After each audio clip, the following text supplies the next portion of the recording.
Bonjour à tous, je me présente, mon nom est Mélanie Drainville et je suis formatrice chez Formation Qualitan.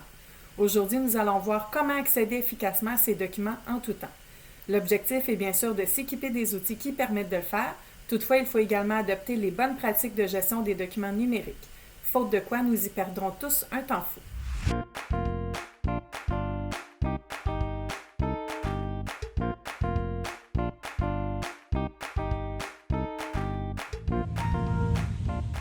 Le personnel mobile est présent depuis longtemps dans plusieurs types d'organisations. Le besoin d'accéder à nos documents, quant à lui, est un peu plus récent, mais il touche maintenant presque tout le monde. C'est une nécessité qui peut être reliée à notre vie personnelle autant qu'à notre vie professionnelle. Nous pourrions par exemple avoir à envoyer une copie d'une preuve d'adresse pour l'inscription d'un enfant à l'école ou encore partager un document avec un collègue parce qu'il doit le lire et le commenter. La grande question est comment y parvenir efficacement. Il faut pour débuter choisir notre environnement info nuagique et plusieurs sont disponibles. Google Workspace, Dropbox, Microsoft 365 et plusieurs autres. Bien sûr, ils sont tous très populaires, mais c'est Microsoft 365 qui emporte le vote de popularité avec 1,3 milliard d'utilisateurs actifs. Il faut bien comprendre les avantages et les inconvénients que ces outils représentent.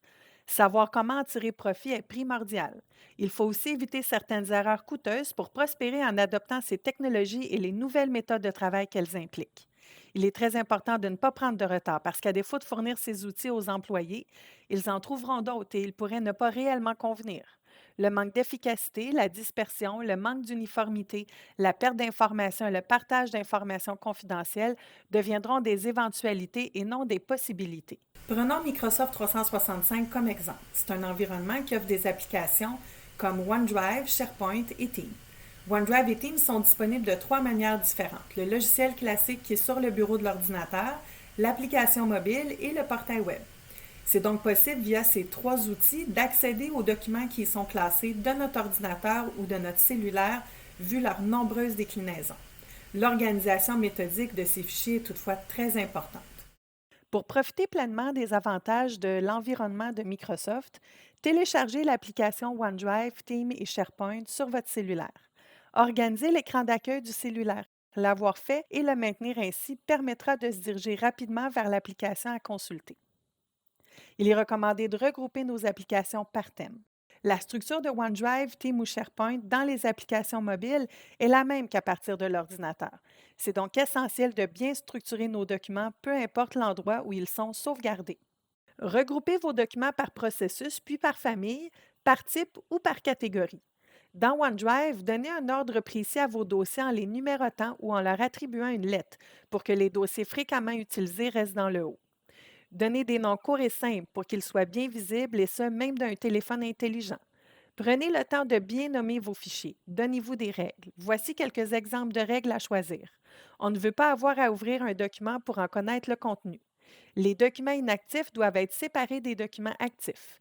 Les versions de chacun doivent être bien identifiées. Par exemple, la version active pourrait être identifiée avec le mot courante ou active.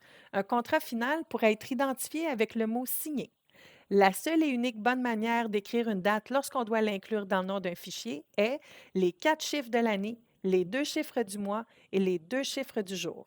Lorsqu'on doit inscrire des noms, toujours mettre le nom de famille avant le prénom pour faciliter le tri. Évitez tout symbole particulier dans le nom des documents. Choisissez ce qui séparera chaque élément du nom. Ça peut être un espace, un trait d'union ou une barre de surlignement. L'important est l'uniformité. Définissez l'ordre dans lequel vous placerez les éléments du nom d'un fichier. Comme nos documents sont au cœur de nos processus de travail, avoir une bonne méthode de gestion documentaire, c'est quelque chose dont on ne peut pas se passer. C'est essentiel. Faire sans les bonnes pratiques qui s'y rattachent n'aura qu'une perte de temps pour résultat. Formation Qualitan offre une série de formations qui suivent le même ordre d'idées.